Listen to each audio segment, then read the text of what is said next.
Welcome to LiveDaf, your online Daf Yomi Shir.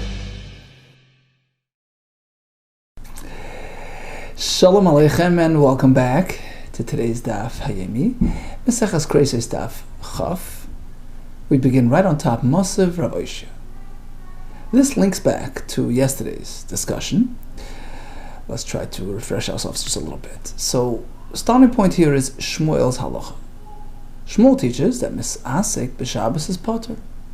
If he did a malacha while he was preoccupied with a different malacha, he's potter. Why?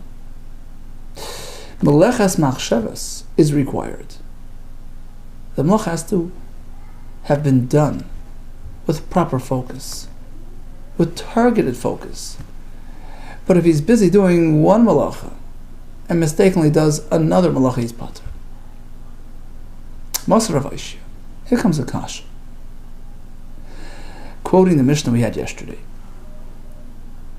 So the starting point of that Mishnah was a machlekes between Rabbi Eliezer, who says that in certain cases he's chayev echatos. Rabbi Yeshua disagrees, he's exempt. Now what's the context of their discussion? What's the setting? Comes Rabbi Shimon Shazuri, Rabbi Shimon, and they tell us, Aimrim, lo nechlaku. There is no discussion. There's no machlekes. Al davar shehu mishem echad. If both activities, the one that he intended on doing, and the actual one that was done, if they're both the same malacha, they're both the same type. Al davar shehu mishem echad. He planned on picking this date, and he mistakenly picked the one next to it, the same time. Of course, he's chayav. There's no machlokes. Shu chayav. It's one and the same malach. Ela rather, al ma nechelku. When do we have a machlokes? Al davar shu mishum shnei shemis. If the intended and the resulted were different, al davar shu mishum shnei shemis. In that case, we have machlekes. Rabbi Eliezer mechayev chatos, he obligates him mechatos. Rabbi Yeshua poiter, Rabbi Yeshua exempts him. Now the Mishnah continued with another opinion presented by Rabbi Yehuda. Now, if you look back at the Mishnah, it seems from his words that he's pretty much repeating. He's also citing examples where the intended malacha and the actual malacha that was done were different types. That's what we have a machlek. So he's pretty much repeating what they just said. What's he adding? Rabbi Yehuda Maika Omar. What's he coming to present? The same exact point again? That only when they're very different, the pligi, the machlekes is b'niskav and l'laket anovim. The intention was to pick grapes, and he picked figs, or the opposite, l'liketeinim, or shcheiros. Within the fig family itself, let's say he wanted to do the dark ones, the black one, he did the white ones. And these are all examples of two separate types of activities, right? Anavim versus the uteinim, or the shcheiros versus the lavanos, the white ones, ma'iniu. What kind of case is this expressing? Shnei shemis, different types of acts. So he's pretty much repeating Hainu, exactly what Rabbi Shimon and Rabbi Shimon Shazuri just told us. Rabbi Yehuda Mayas Lashminas, what's he coming to teach us? Rabbi Yehuda. There must be some point of dispute here, right? El Lava must be as follows. They are arguing about our topic, Misasik. That's the difference here between the two opinions. The Rabbi Yehuda Savar, he holds Misasik is chayav. So even though he was busy with A and he did B, he would be chayav. That's Rabbi Yehuda's opinion. But Rabbi Shimon, as opposed to the other two, Rabbi Shimon Shazuri, Sabri, they hold Misasik is potter. Is that the machlekes? Now, how do we see it in their words? Rashi explains at great length. He says, let's recall yesterday, we already explained the Reb Shimon Shazuri and Reb Shimon. They understood their position in the machlekes between Rabbi Eliezer and Rabbi Yeshua was not by the standard misasik. When he was trying for A, he ended up doing B. No.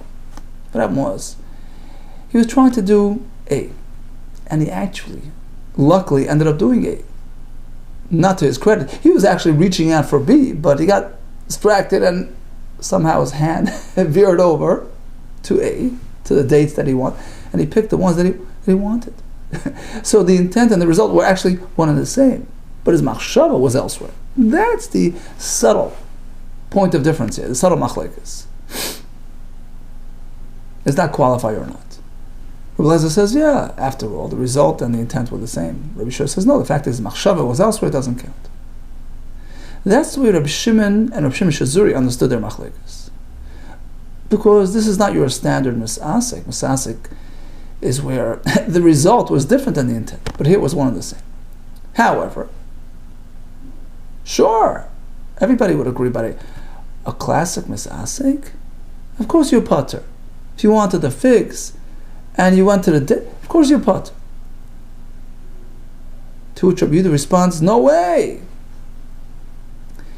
He says, even by a regular misasik, the intent was for one thing, the result was on something else. Rabbi Eliezer obligates him, and even Rabbi Yeshua, who exempts, that's only when it's Shnei Shemes. When the intent was to do one type of malacha, and he ended up doing something, a different type, but if the intent and the result were one and the same type, of course he's chayiv. The Torah misasik is only in a case where he was preoccupied with something permissible and mistakenly veered over to something prohibited. Or, as Rashi says, he was attempting to do one malacha, and he ended up doing a totally different malacha. But in the case where he's trying to pick something and picking something up, all this is chayav. So shall we say, in fact, that this is the machlekes, and Rabbi Yehuda's position is contrary to Shmuel, who says every misasek is potter? Lo, he says the Gemara, not so quick. Perhaps misasek, by a regular misasek, divrei hakol, all agree potter. Even Rabbi Yehuda would agree. That's not the point of machlekes here. Rather, we're speaking about that interesting case, as we mentioned, where the intent was to do A, he reached out for B, and he mistakenly went back to A, and he actually carried out A. That's the case, like we said before. So what's the machlekes between Rabbi Shimon and Rabbi Yehuda? How far do we take it? Rabbi Shimon Shazuri Savar, he holds shachach malaket meliboy. So that's the case of shachat malaket meliboy. The malaket, the picker, he sort of became unmindful. He got confused in terms of what he was trying to. He forgot his plan, and he reached out for the other thing, and he came back and he actually carried out what he initially intended on doing. Shachar pratis.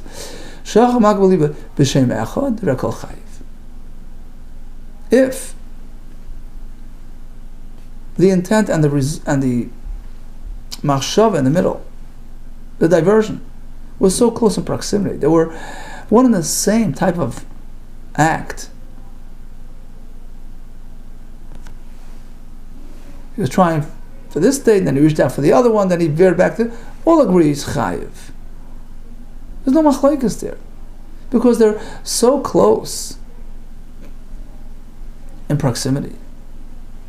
And actually, his distracted mindset wasn't so far away from the original intent and from the actual result. Of course he's chayiv. Ki pligi b'shnei shemes.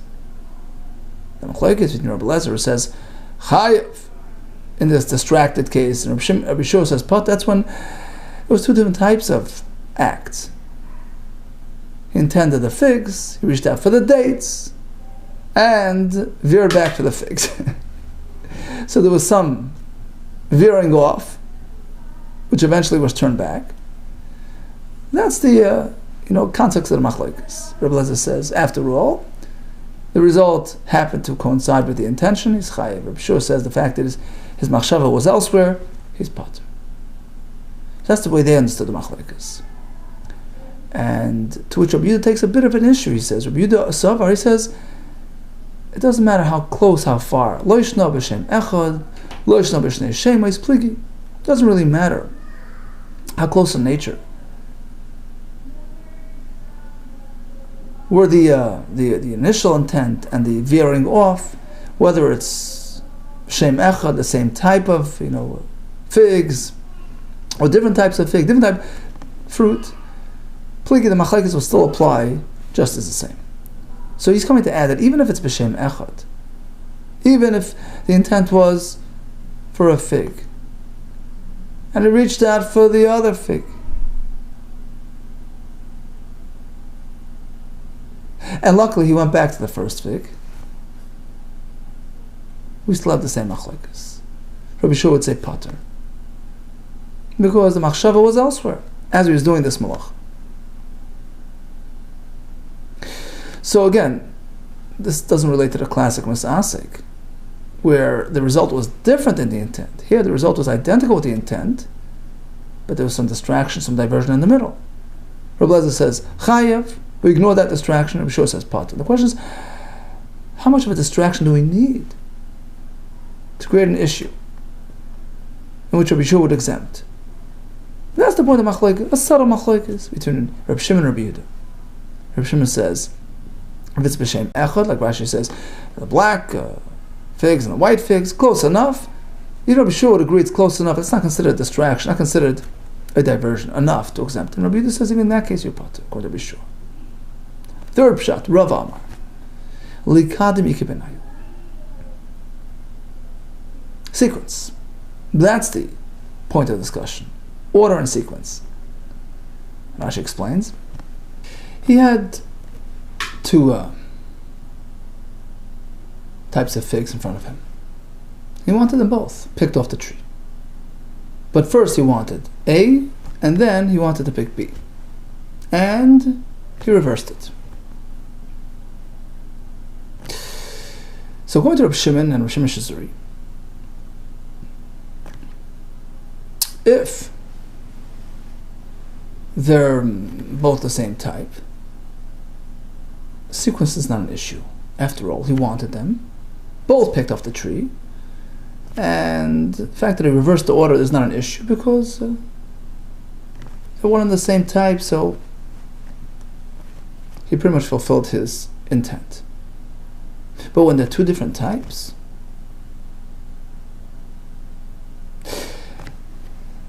figs and dates, for instance, then we have the machlekes.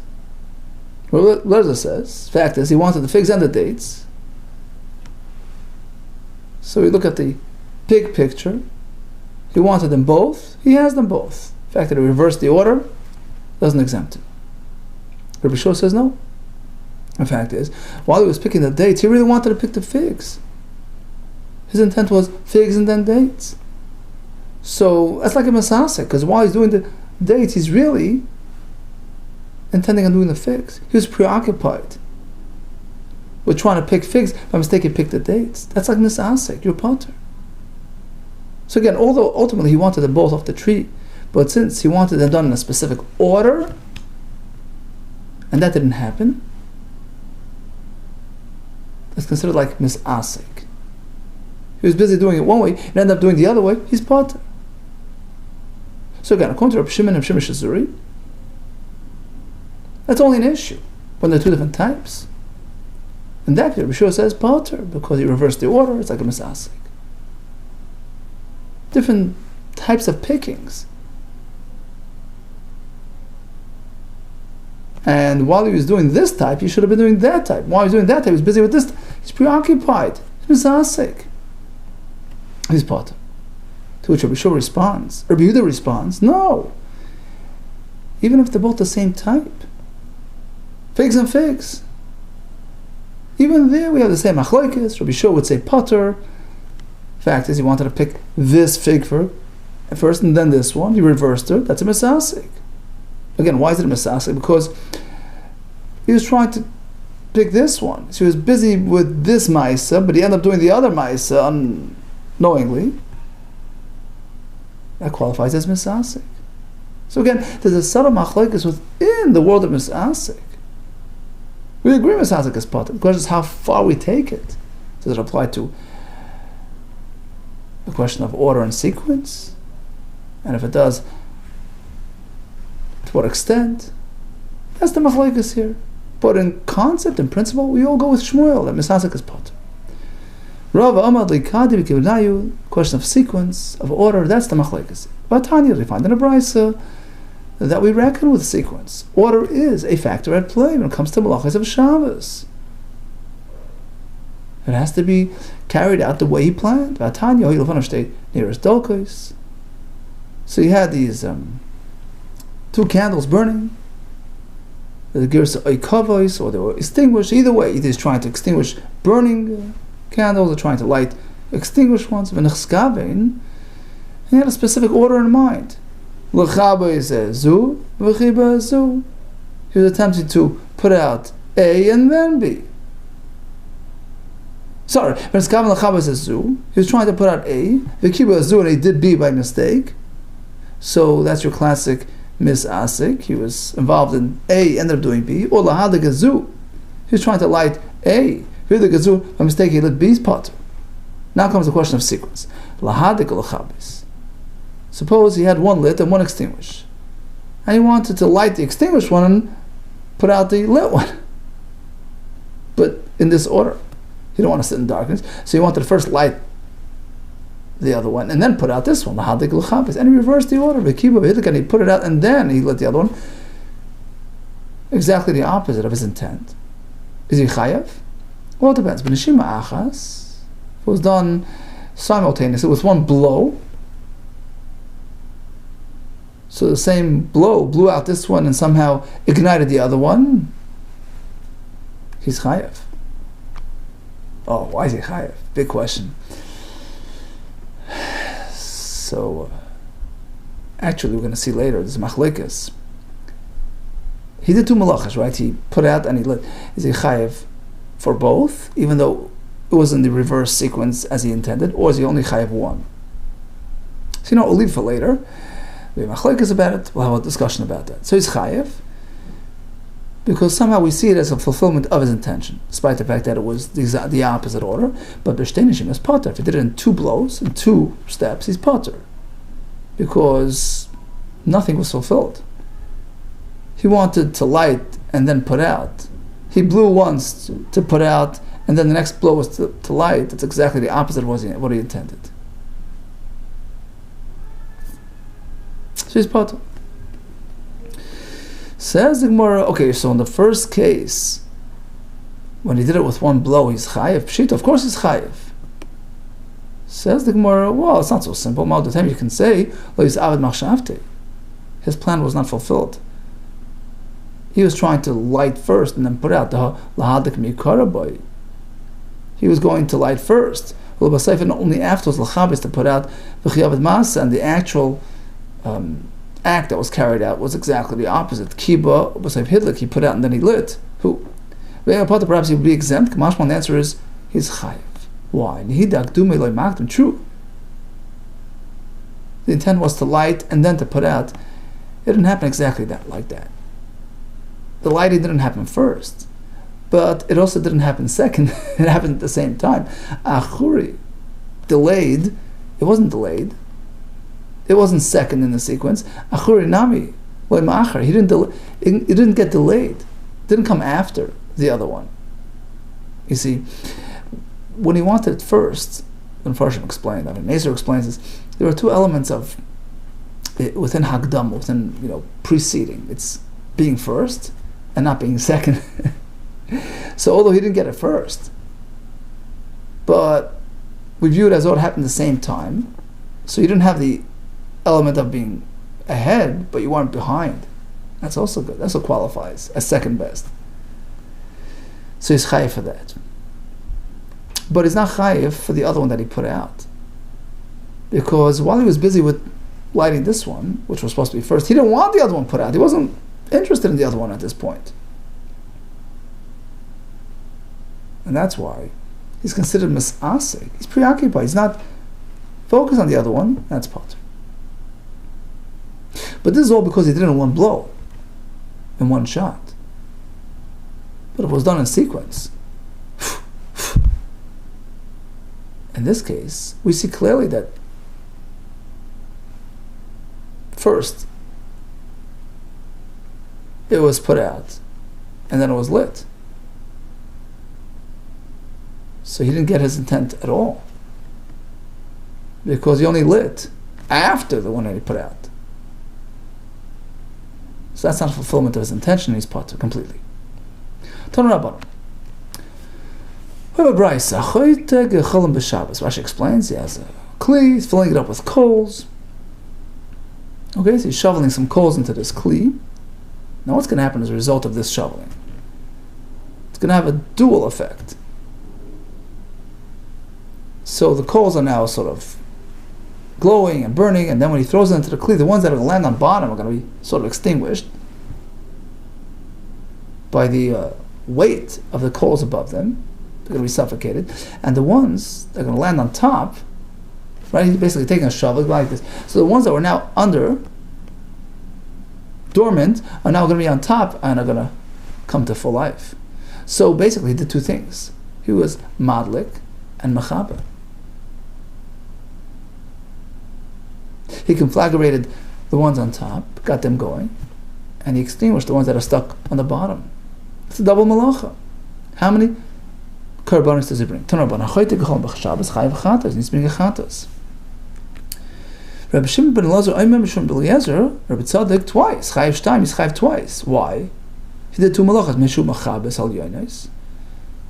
Because the coals that were sitting on top of the pot that were now turned over to the bottom were now put out. The ones that were stuck on bottom were now turned over to the top, are now up and running, which is another malacha. So what's the machlekes about? He says two, Tanakama says one. Why? But my asking, what's the case? He's intending. He knows it's going to happen. He's trying to put these out and light these ones. My talmud-gemara pater. So why does Tanakama say that he's only chayiv one and exempt from the other malacha? Apparently he wasn't trying to get the coals burning. Okay, so my time of the machayiv tartis. What is the second sheet to obligate him for doing that? Why is he getting two chatois? We have several explanations. First, Rabbi Elazar, Rabbi Chanina, they both explained. We're speaking about a fellow who produces coals. So after he burns them, he gets them into coal. He wants them to go out. He's not interested in the ones that are going to be now conflagrated. He wants to haul away these coals. He wants them out. He wants to sell them. So the fact that the other ones went on fire, that's not part of his doing. It's not part of his intent. So you have this pile of coals. The upper ones are burning bright, and he takes the shovel, scoops it up, throws it into his container. He wants the elyonos that are now burning to go out. That's all. He's not paying attention to the ones on bottom which are now going to light up. Ultimately, by default, the ones on bottom which are now on top are going to light up and start burning. That's not his intention at all. He has no interest in that.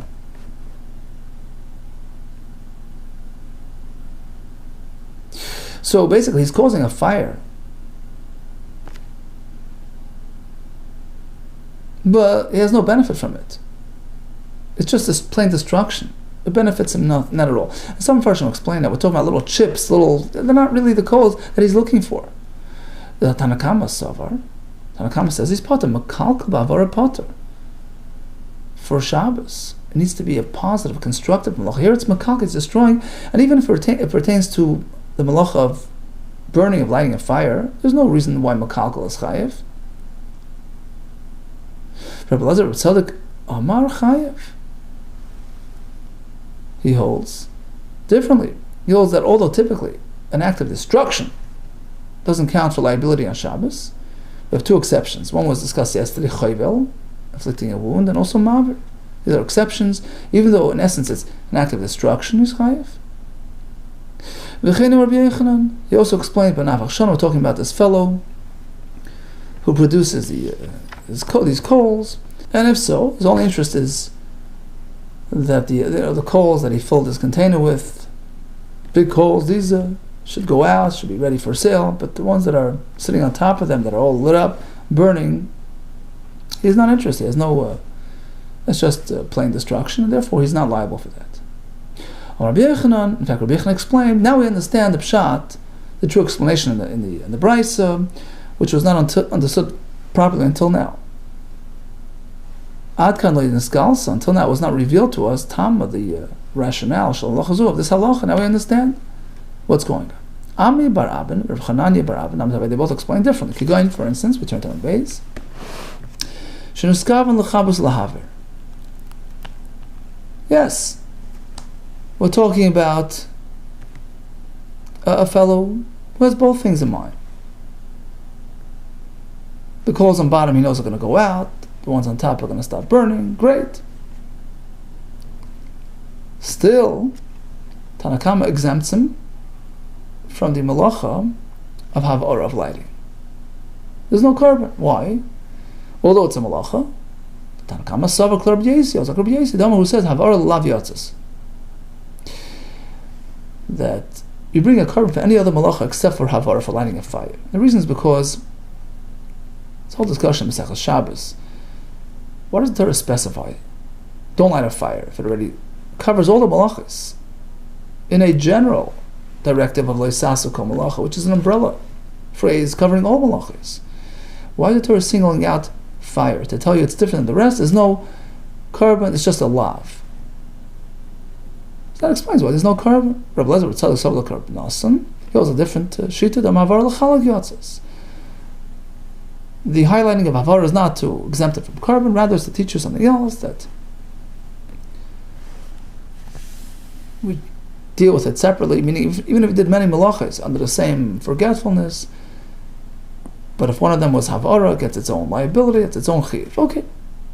But still has the same system, there's a carbon for doing it, and therefore, here as well, we added in. Rava Amar, lahag demika benayu. I'll tell you what's going on. He did both things. He lit and he extinguished.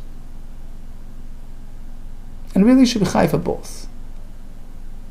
So why would you say not? The answer is, he had a certain system in mind. He wanted to light first and then to put out the other ones. And so happens that it reversed itself. Some will put out and then the other ones will lit. In one, scoop with the shovel. Very similar to the previous discussion. So,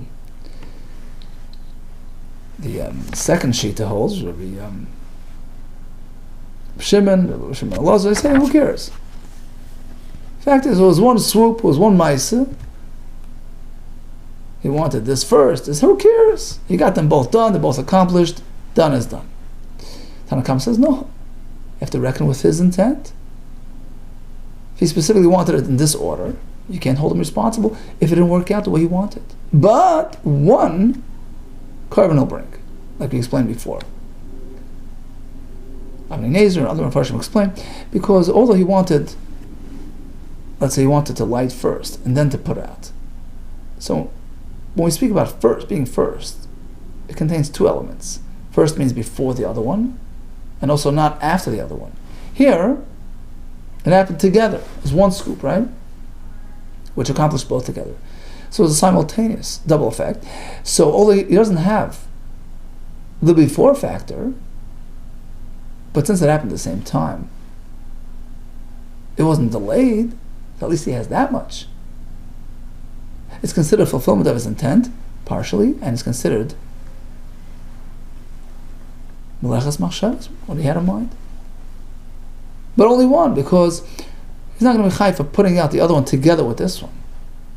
Because since he wanted this first, he wanted the light first. Although it didn't work out exactly, it wasn't first, but it was the same time. But certainly, he didn't want to put out this one until he was done with this one.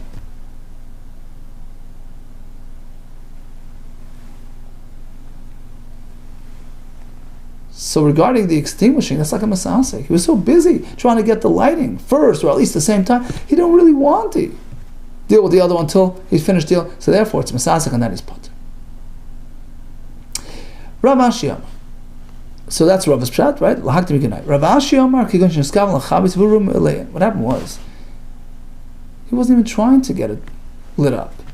He was trying to put out the coals, like we said, to cool them off, to pull them out, to sell them, and it just so happened that the other one started burning.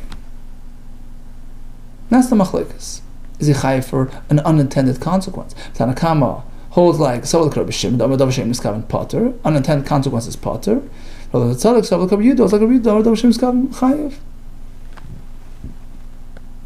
was a secondary malacha resulting from the first one, which he had no intent for, he's chayiv. Okay, so again we have this brisa. A fellow took a big shovel, scooped up some coals, threw it into this container. We have all kinds of things going on. We have fires and putting out fire. Tanakama says chayiv 1. Shimon Lazar says 2. We have several explanations. Either he was a nafach, he was just trying to put it out, he wasn't trying to light, it's just a makalkel. The question is whether it's chayiv or makalkel regarding havara.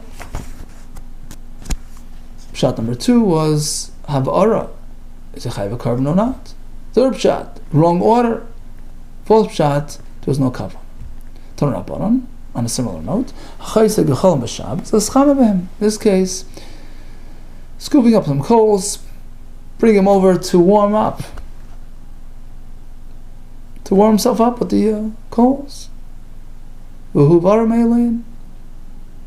realizes that by handling the coals, they're going to start burning, but that wasn't really what he's trying to do. He just wants to warm up. It's a malacha which is not needed for its own sake, right? We have a steer between two brises. One brise says chayev for getting him burning. Tani idach. The other brise says pot.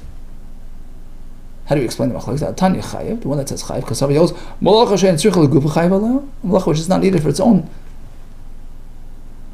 self. So sure, he did it, and Rashi says he even knew it was going to happen, but it's not needed for its own sake. It just wants to warm up. It doesn't really need it to light up, because it emits warmth even when it's not fully, conflagrated. The other one says that pata kasava holds malacha shein tzricha legufa. That doesn't qualify as a true malacha, and he's pater oleh. Okay, here comes a new parak, which will focus on the isser of eating blood, eating dam. Will define for us what type of dam is included in the isser of achilas dam. When it's a kazayis of dam, there's kares if it's mezid, there's chatas if it's b'shogig. Achal dam shchita. What qualifies as dam? Dam of shchita. Because as the pasuk says, one is not meant to eat dam which contains the nefesh. Rashi points out, right? Dam ha-nefesh, life force. El sivki nefesh called basar, dama hi, keep away from the dam which contains the nefesh. But just a little, trickling from a wound, that's not considered dam ha-nefesh. Dam which exudes forth by the shchita, expressing the life force of the animal, behema, b'chaya, even ubai, by a bird, bein tmein, whether unkosher, bein termed, whether kosher. If it's a dam of the nefesh, it's covered under the isser. Other variations are dam nechira, the dam that exudes when there's nechira, when there's not a kosher shchita, but it's like the uprooting of the tearing of the simonim of the esophagus and trachea area. Dam ikar, the uprooting of the simonim. Dam hakaza, blood which comes out during the bloodletting. If in fact it's the blood shanashama yitzah, which contains the neshama, that strong force of blood, chayav and olav. He's chayav for eating it. However, other types of secondary bloods absorbed in various limbs, dam atchoil in the spleen, dam alev in the walls of the heart, dam beitzim. Dam beitzim. Rashi has two pshat, either the testicles or the blood spots in an egg. Interesting. Rashi says an egg which was not really fertilized, warmed through the chicken sitting on it. Dam chagavim, dam atamtzis, dam grasshoppers. Dam atamtzis means blood which was squeezed out of the out of the limbs of the animal after it already gave up its main life force blood. So these are secondary bloods. There's no chiv of kares, which only applies to dam nefesh. There's kares as well. Now, Parshan point out that actually we covered three categories in the Mishnah. Some, the primary dam nefesh, have kares. Some secondary bloods, the blood within the Yevarim, Tchoil, Dam, that's Asur Midrabanan. Dam Chagavim, grasshoppers, and the Gemara will add fish as well, that's even Mutar Midrabanan. Regarding Dam Beitzim, depends how you go. If you're going that it's testicles, then it's like Dam Yevarim, which is Midrabanan. If you're talking about Dam found within a chicken's egg,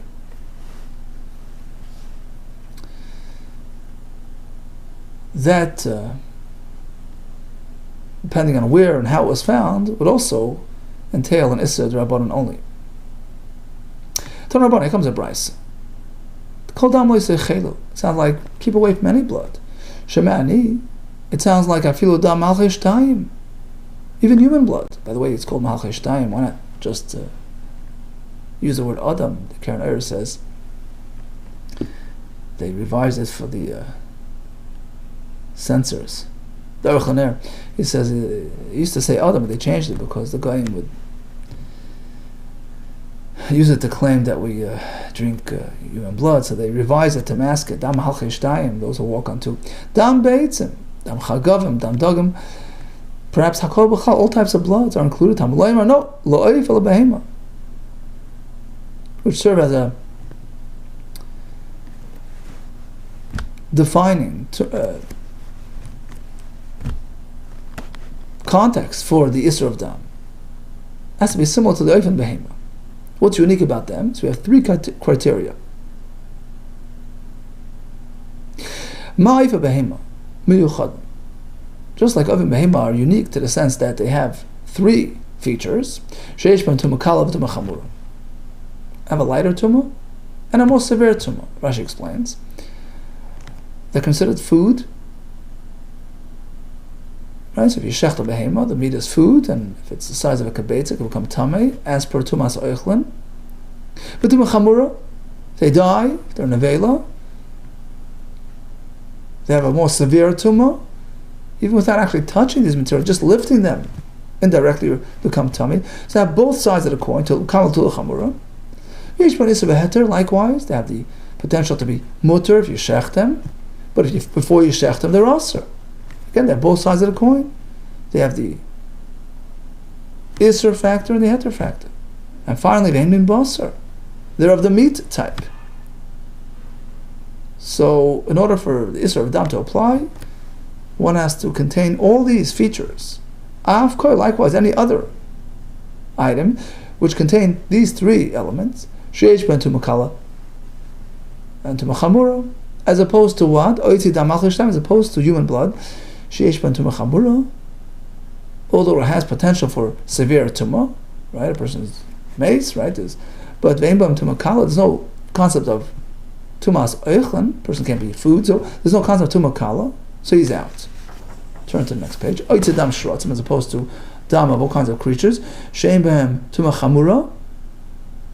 They don't have the severe tumah like the behema does. Rashi says, even after they're dead, they're not the tamei person's begadim, right? Likewise, Dam Beitzim. I'll exclude the Dam of Beitzim. Shein ben basa, they're not the meat, type of meat. It's a Beitzah, right?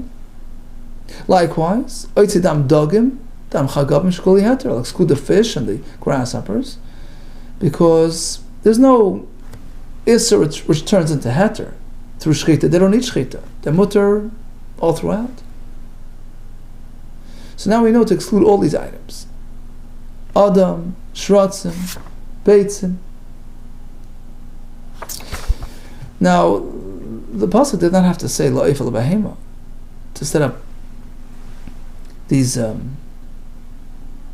criterions. The pasuk just said la'if or la-bahema, and these contain these features. We'll know that why la'if al-bahema. Answers like this to avoid any misconception. The pasuk only speaks about an oif. I would say, well, only something which is similar to an oif, which has no kilayim. What does that mean? Rashi explains. There's no material kilayim. There's no shatnez by materials that come off a bird.